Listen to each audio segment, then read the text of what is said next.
Hi, my name is Desmond Agbadi. I'm a social commentator, and my mission is simple to help you exercise the power of your mind for personal and professional growth. Welcome to my podcast. Let's get it.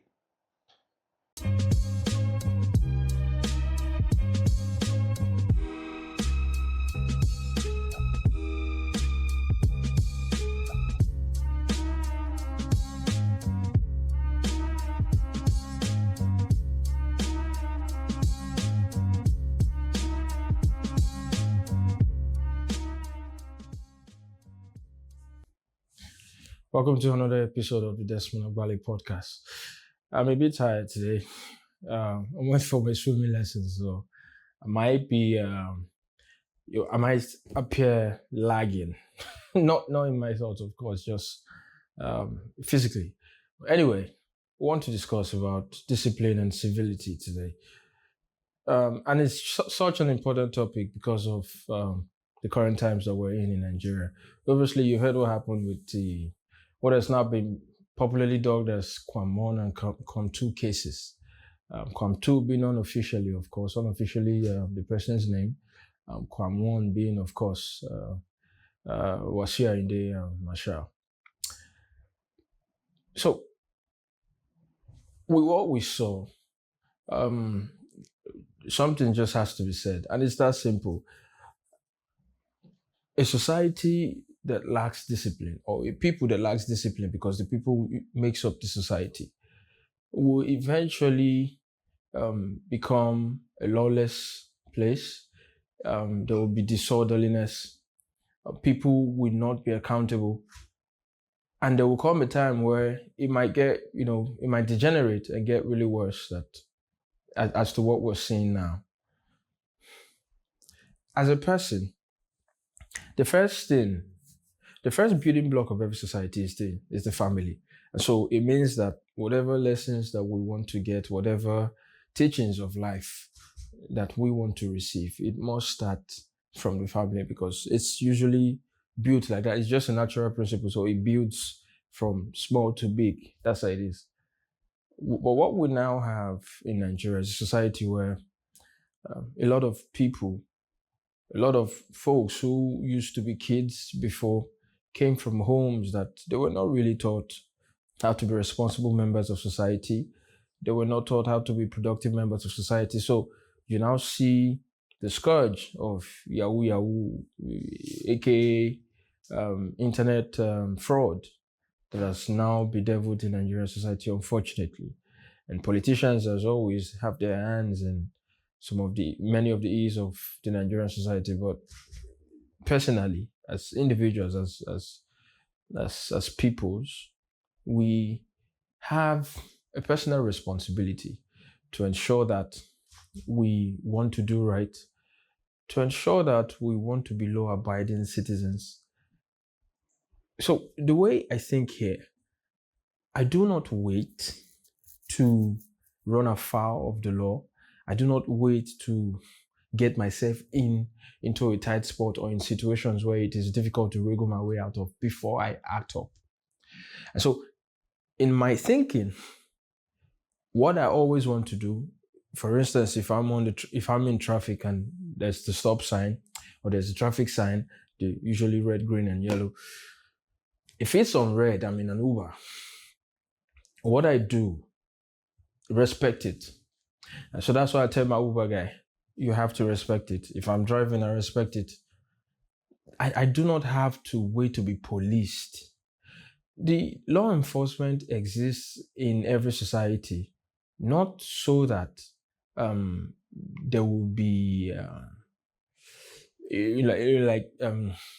parents always try to correct infants, because as an infant you're not mentally able to reason independently for yourself. So that's what we now see in our society a lot. It's not supposed to be like that. Law enforcement exists to keep the peace, to keep order. But in most cases, we now find that law enforcement actually have now become like people's parents. So you want to be told what is right. You want to be told what is wrong, what is lawful, what is unlawful. You need someone to tell you that. But no, you do not actually. it should come as though you were properly brought up from the beginning to where you are now as an adult. And there's a reason it is plus 18. Once you attain that age, you become 18. You do not, it is by law, it is given that you are now able, you are now an adult. And that means you can make some decisions for yourself. You now know what to do. You now know right from wrong. You are, that discern. You are now a discerning mind. Yeah, and so it is on every one of us to hold ourselves accountable. And if you're a person, if you do not like accountability, naturally you are headed for a very, very tough time. And so usually those kinds of people, the outcomes are very predictable. You do not like to be accountable. If it's a man, most likely you become a very terrible husband. You become an uncaring person. You become a very, very nonchalant human being. You become reckless. You become wild. You always put yourself in difficult and tight situations. And not being accountable means they're always pointing fingers. So they're always pointing fingers. Oh, is that uncle, that place that did that to me? Is village people. Briefly on this village people thing, because I'm Nigerian, so it's a thing in Nigeria. People say it. That has to stop. Stop blaming village people for your reckless behavior. Village people are some of the hardest working people you would ever find anywhere. I mean, think of it. People who mostly all their lives are farmers. All right. And a farmer is not a lazy person. He's not lazy in mind and he's not lazy physically. So when you want to paint village people as very wicked people, again, Nollywood did not help in this because of, a lot of Nigerians are fickle-minded. So when whatever it is you give them, they just swallow. They're not able to, their minds are not strong enough to filter some of these things. So when you paint village people with that brush of say, oh, you guys are the witches and wizards, and then those in the urban areas are the ones running to Prayer City, running to Redemption Camp and Deeper Life Company, all this to say, I bind you, I cast you, die by fire. Most times, all we just need is to be disciplined.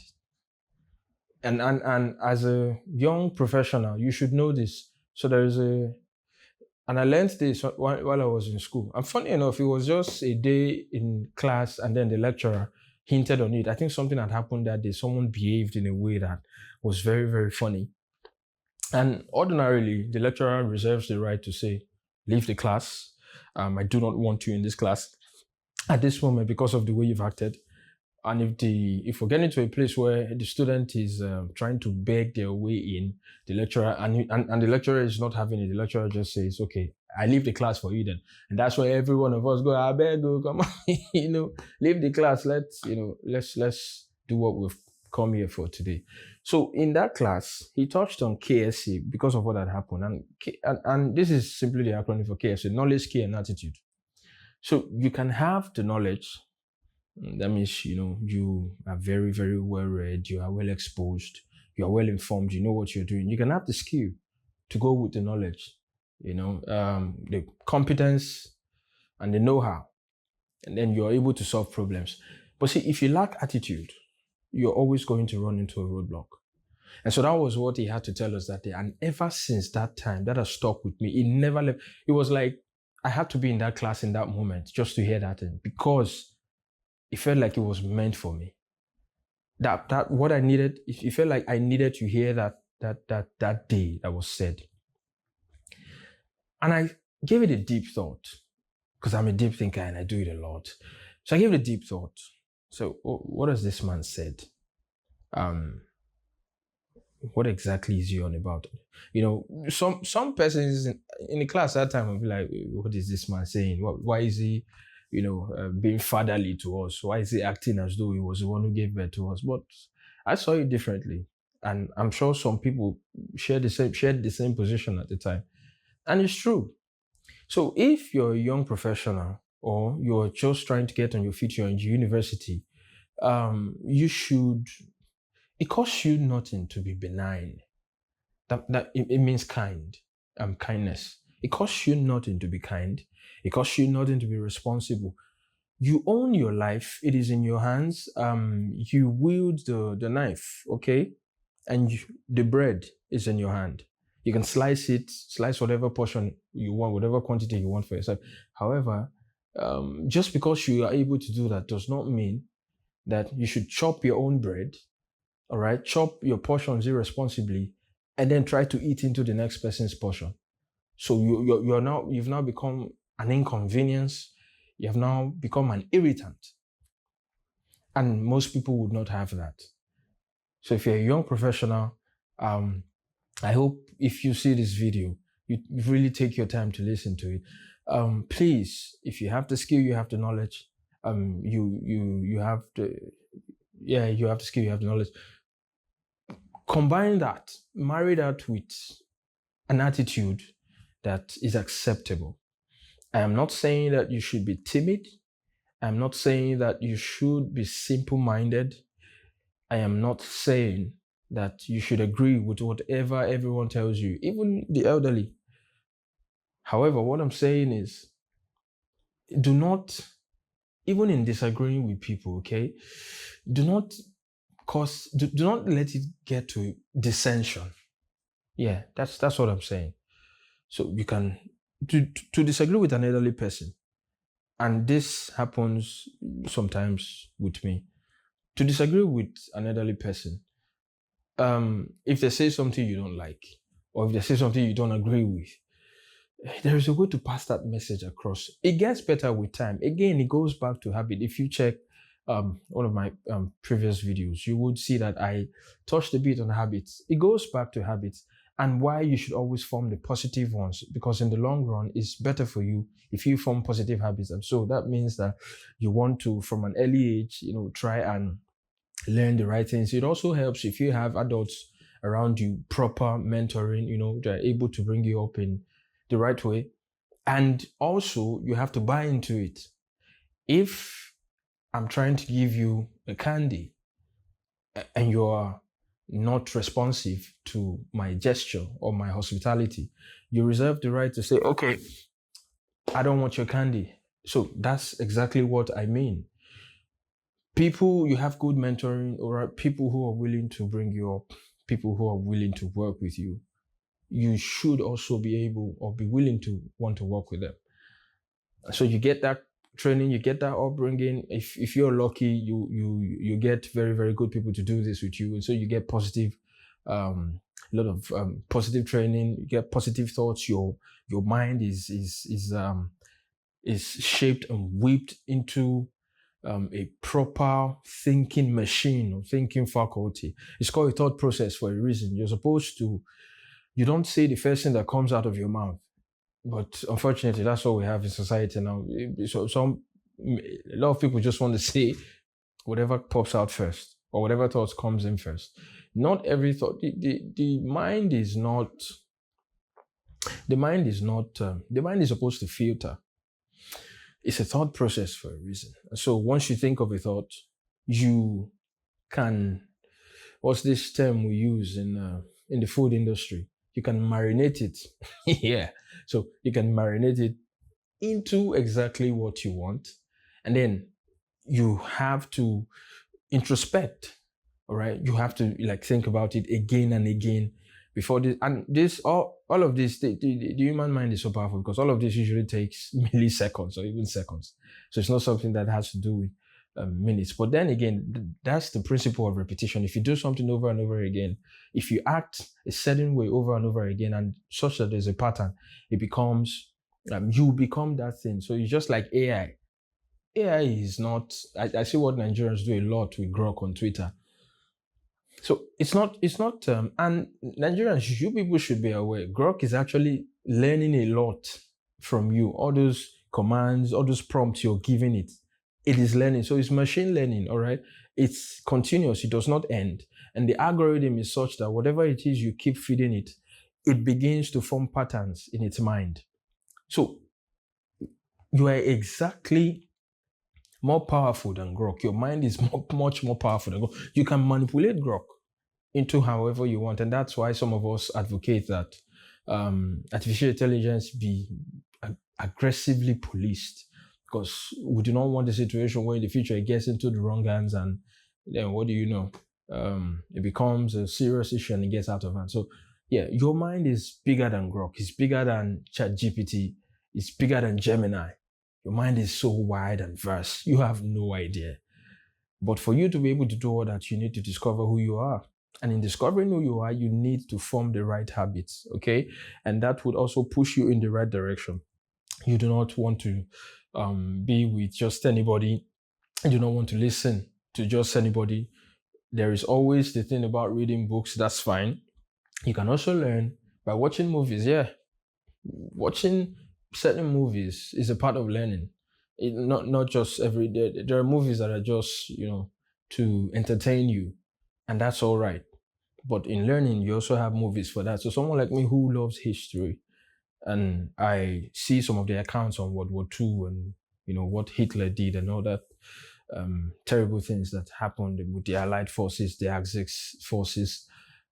I actually got a lot of accounts and a lot of knowledge just by watching some World War II movies. Yeah. So and learning does not stop. All right.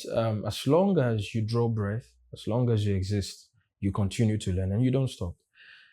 And most importantly, if you lack the attitude, all right, you become a difficult person to deal with. And so be civil in whatever it is you do. Do not be disagreeable. Even as a politician, young people trying to get into politics. I know the Nigerian environment is, you don't have the best examples to learn from. However, you also have your mind. There are some other examples that you can learn from. I won't mention names, all right? But that's the point of this whole conversation. And I feel like we've said a lot already. So this is what I hope you take from this video. And yeah, I'll see you on the next one. Cheers.